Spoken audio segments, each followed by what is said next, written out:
I think so. DJ just gave me the rundown. Told me all the things to do and what not to do. Stick it in your ass. Wait, what's this thing for then? Sweating, but I feel like the shirt's really just touching my neck too much. I'll get ya. Your shirt on the neck tree. I was like, I'll try and wear a shirt that I never wear that can get really dirty. Now it's really pissing me off. I forgot where I got up to before I got distracted. Drill holes there. Thank you. Flush cut. Freshman fitment.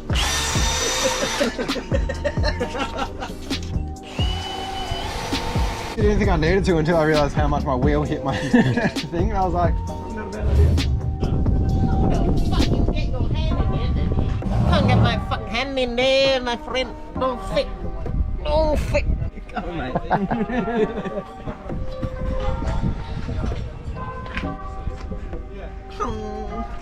Hey, this one's harder.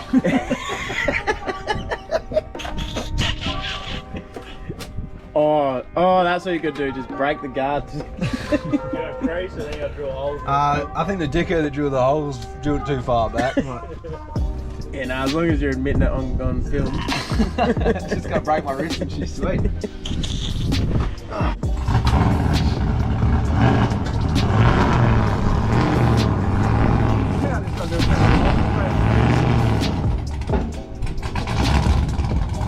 I don't know how to make your movie stop.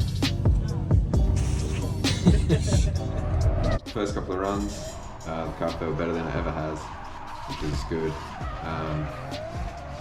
Just pretty much concentrating on getting the layout and getting a feel for the new setup in the car, changed over the lock kit and everything, so just making sure I wasn't doing anything stupid.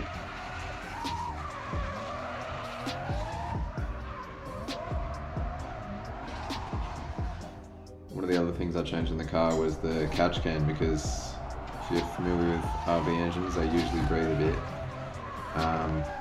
So I returned the drain back into the sump from the catch can.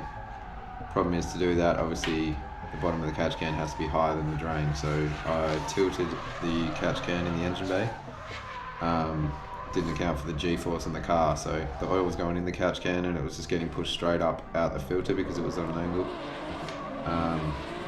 Took us a little bit to figure out what to do about that. We just kind of spitballed ideas. We just pretty much cable tied a rag around the filter to stop it dropping in front of my wheels and all over the engine bay. But yeah, long story short, we ended up putting a little bit thicker oil in it, which stopped a little lifter noise and yeah, stopped pushing so much oil. So it was good to be able to sort that out eventually.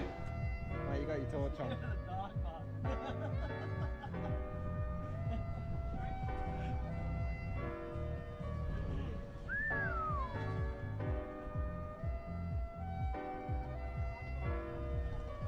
So when all the excitement of driving the new setup and figuring out the oiling issues and stuff like that, I forgot to check my rear tyres. So if you're wondering why I was a bit slow, it's because they were on 45 PSI and I didn't figure it out until about halfway through the day.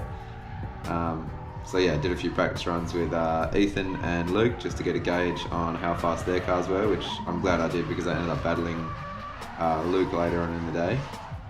But yeah, my tyres are on 45 and I didn't want to get too close in practice and risk damaging any cars, so yeah, don't judge me on how slow the car is against it.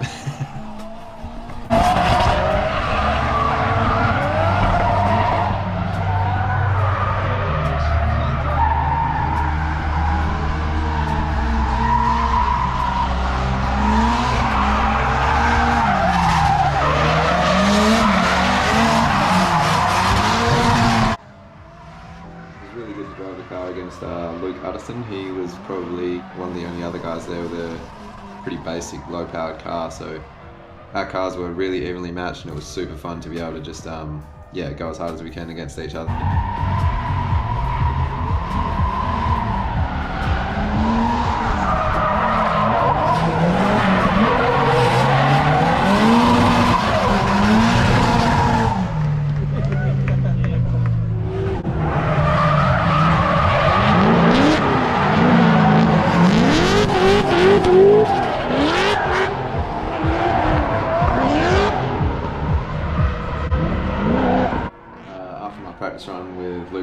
was pretty clear that I needed to find some more grip in the car, and that's when I realised I hadn't checked my tyre pressures. So I let them down from 45 to 18, which made a huge difference. Yeah, so I let the tyres down after I had a practice run with Luke. I think there wasn't long until battles left, so I figured I better take the car out, get used to the lower pressure in the tyres, make sure it's all good. What I didn't realise was someone made a mistake in front of me a little bit before this, and I ended up just bumping, like they spun out, and I slowed down as much as I could and just hit my front right wheel on their front left. And I didn't realise it at the time, but I must have just bent the tyre rod. I did pull the wheel off and check, but it looked straight. I kept driving the car, and obviously there was no one on track at this point, so I thought I'd see how the car would behave if I threw some big entries in it. But yeah, I must have just bent that tyre rod and not noticed it, because it was slowly getting worse and worse, and I wasn't sure what was going on. I thought it was just my driving. So as you can see in the videos, it gets a little, like, what happens is when the tyre rod bends, the rack is at the back of the front axle on the Nissans, which means you get toe out on the front. If you bend a tyre rod, it gets shorter. So you can see how quick, like, the front slows up a lot quicker than I was used to because of the toe out, I think. Again, I thought it was just my driving, so I kept working on it until I realised it was definitely something wrong. And yeah, we didn't have long to change it before battles, sort of thing. So I was a bit stressed at that point, and I didn't have a spare, but luckily the Fiersmans had a spare. They carried one with them, so they gave me that, and we wheeled a line at the best we could in the pits, and it was good to go.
Something was wrong coming into that little roundabout, and the car just wanted to understeer super bad, and the steering wheel was kind of 90 degrees to the left. I pretty much knew what I'd done. I was hoping it was a tyre rod, because that's the easiest thing to fix in the steering. Something's bent. Something's bent.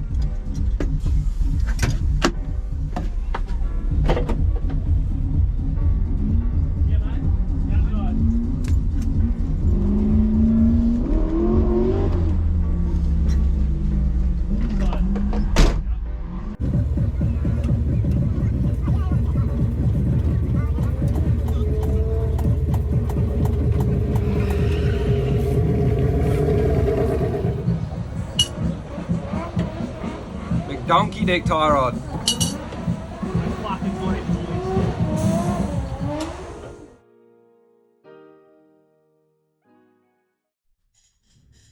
So after the tie rod incident, we did the kind of pre-competition drivers briefing, and for anyone that doesn't know, it's a new drift format. Usually you do your qualifying, and that determines who you'll battle, sort of thing.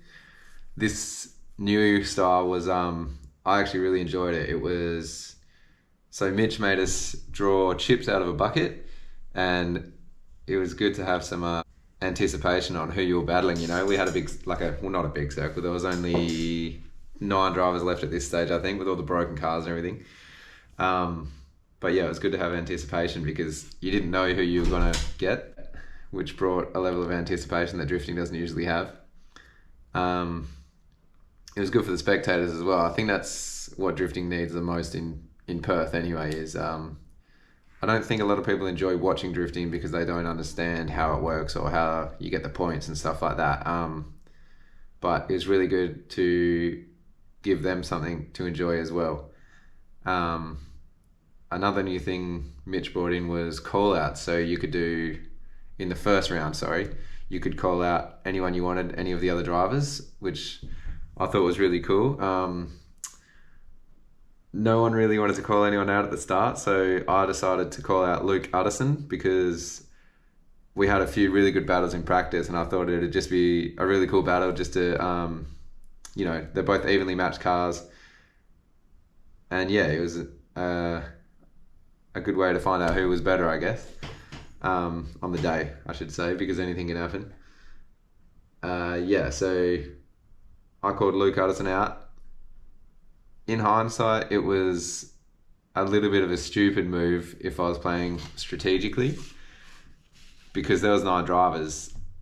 A lot of drivers would have had a bye, or pretty much got straight into the top 8. So my chances of getting that were pretty high, but I felt like I owed it to the event and Mitch because they put on such a good event. I wanted to bring some action sort of thing. So, and realistically, I don't really care if I lose. I got nothing to lose. So yeah, I thought it'd be a good way to get the first battle in. I got up to the starting line and I was waiting there and realised I just changed the tie rod and wheel lined it myself in the car park. So, and I hadn't driven it since. So it was probably a bit of a stupid move on my behalf. But yeah, took off. The run went pretty well actually, apart from at the end of my lead run. I went a little bit too close to the inside on the second last turn. I just clipped a cone. That put me offline for the rest of the last corner. I was a little bit shallow, so I was actually under the impression that I screwed up, and Luke was driving really good all day, so I thought I would lose it. Then I made another mistake in my chase run. I entered into the corner behind Luke in a good position, went to go from 3rd down to 2nd, and accidentally put it in 4th. So yeah, I thought I went to get on the gas. It kind of bobbled a little bit and wanted to straighten out, and I guess luckily enough I noticed it quick enough because it's hard to hear your own car when the other exhaust is right in your ear.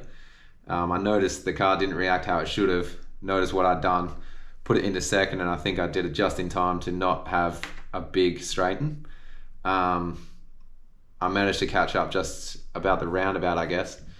And yeah, I thought I lost the battle because I made 2 mistakes and Luke was driving really well all day. What I didn't know was he made a mistake in chase as well. So I ended up getting the win on that one. So pretty grateful for that. And congrats to Luke because that was really good driving. I came in thinking I had lost the first battle and knocked myself out of the top 8.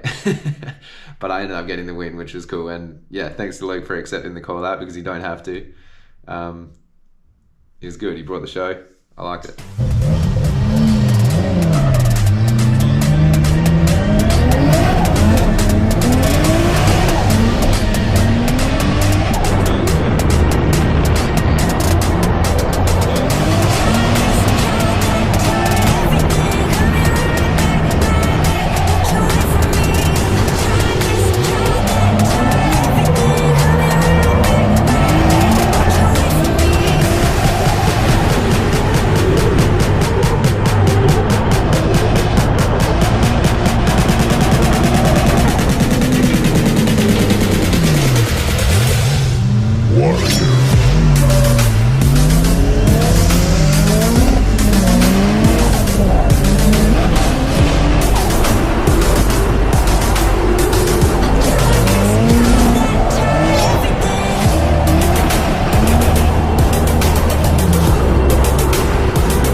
with Luke. We drew chips again. I drew Dave O'Halloran, which he's a very good driver. I think he's won some championships before. He's also had some time off, so it's kind of good. You know, me and him were both kind of coming back after a little bit of a break. Yeah, I felt a bit sorry for Dave because he had no headlights and it was getting dark. But yeah, so he led first, and it was hard to see just because we were practicing the layout all day in the daylight, and there was like, you know, you kind of reference yourself against the marks on the wall and stuff like that, which are all gone as soon as the sun goes down. But he put in a pretty good, well, yeah, a really good lead run. I actually came in and the car has a bit of an issue where sometimes it kind of dies when it idles. Yeah, I came in a pretty good position. I had to brake a little bit, well, not longer than I thought. I just had to brake for a while. And what happened was I couldn't get to the accelerator. And you can't hear your car, like I said before. The car actually shut off. I let the clutch out to go again, and you can see the car kind of straighten up because it's off, and I was just waiting there hoping for it to start back up again by the wheels turning. Eventually it did, and I got to catch back up. But yeah, my lead run I was relatively happy with the lead run. I feel like it always can be a little bit better, but I was pretty happy with it. But again, because of that mistake or the car kind of bobbling, I thought that I was coming in to get the loss again. But unfortunately for Dave, he made a mistake as well, and I think it was a little bit worse than mine. So I ended up getting the win again after thinking I was losing. So I was feeling pretty lucky. But yeah, I guess it's whoever's best on the day, and it's very easy to make a mistake. So unfortunately for Dave, he just made a worse mistake than me. Yeah.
Yeah, so after the Dave O'Halloran battle,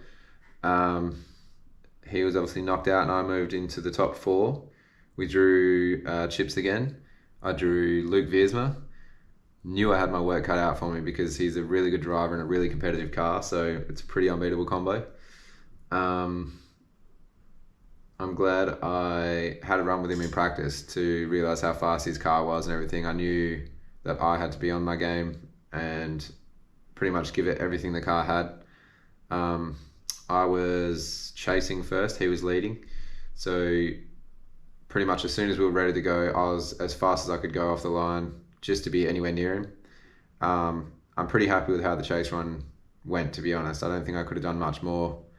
I was pretty close to him most of the time, about as close as I think I could be. Chase run went really well. Then it was my turn to lead. I'm not sure what happened, whether I entered later or maybe missed my mark or entered a little bit faster, I don't know, but I ended up going a little bit too deep into the first corner, which threw me offline. Coming out of the corner, I had to dodge the tyre on the right. So I kind of had to do a little straighten sort of thing, which, yeah, I think that's definitely what cost me the battle. among other things. I'm not obviously I didn't judge, so but that's definitely one of my bigger mistakes in the battle, and I don't think Luke made any. So congrats to him. He drove better. But yeah, I was pretty stoked to be anywhere near him, I guess, because I didn't think with what I had I could compete with that. But on the chase run, no, on the lead run, so I went too deep on the first corner, which I had to straighten out to avoid the tyre on the right, which was, I would say, a pretty big mistake. It was, I don't know if it was a straighten or almost a straighten, but either way, it was a lot bigger than any mistakes Luke made. So happy to wear that one. A little bit upset I made the mistake because I've been driving pretty good all day, but at the same time, if I'm going to lose to anyone, I prefer it to be Luke because he's a very good driver. And like I said, with the good car, it's an unbeatable combo. So the rest of the run wasn't too bad. Obviously, I messed it up at the start, so it was kind of all over. But the car waited until pretty much I crossed the finish line. I was coming out of the last corner against the wall and just powering out to straighten out, and the diff exploded. So I was super lucky it waited till then, I guess. I think Luke would have had to kind of dodge me just because the car would have slowed down a fair bit, but there's not much I could have done at that point. But yeah, grateful that the car waited till I crossed the finish line after the first battle I lost to brake rather than ending my night early. There's nothing I hate more than when you feel like you could have done better and the car lets you down. So I'm super grateful that the car waited till after I made a mistake and lost a battle to decide to brake. First time I've ever had luck like that with a car. Usually they brake in the first couple of battles, and I go home feeling like I could have done a lot better. But it was good to know that I lost already, then the car broke. So yeah, that was good. Congrats on Luke for beating me. Also, congratulations on winning that night. He's a super good driver, like I said. Drove really well. And yeah, it was obviously really good of them to lend me the tie rod even. So yeah, it was a really good night with really good people. I was stoked to get in the top 4 against those guys. So I think the results at the end of the night were Luke Viersma first, Ethan Faithfull second, another really good driver. And I'm not sure how it worked because usually you battle, like the loser of the top 4 battles each other to decide third, but I think with this event, we just kind of even placing 3rd and 4th, so we're semi-finalists. I'm not sure if anyone finished, if me or Russ Thomas finished 3rd or 4th, so, but either way, we both finalists. Congrats on him as well. Yeah, it was super good to come back, and I did miss it, man. Everyone, I miss the community there, you know, everyone's happy to help, everyone's really keen to drive, and it's a good, fair sport. It's a really good event, so props to Mitch and props to everyone that drove, really, not just those 4. Some super good driving, good day out, loved it. Good to be back.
so that's the end of the video, guys. Tried to explain as much as I could to people that aren't really into drifting could still enjoy it, hopefully. Yeah, I just wanted to say a quick thanks to Luke Bosnich, Brandon Bennett, Daniel Chiller, and Jared Capel for helping me out all weekend, changing the tyre rod. They changed diff for me. They changed the broken diff for me. Yeah, pretty much I couldn't have done it by myself, so thanks to those guys. Thanks to Drift Kings for putting on the event, and thanks to all the competitors. It was great. Thanks. Hope you enjoyed it.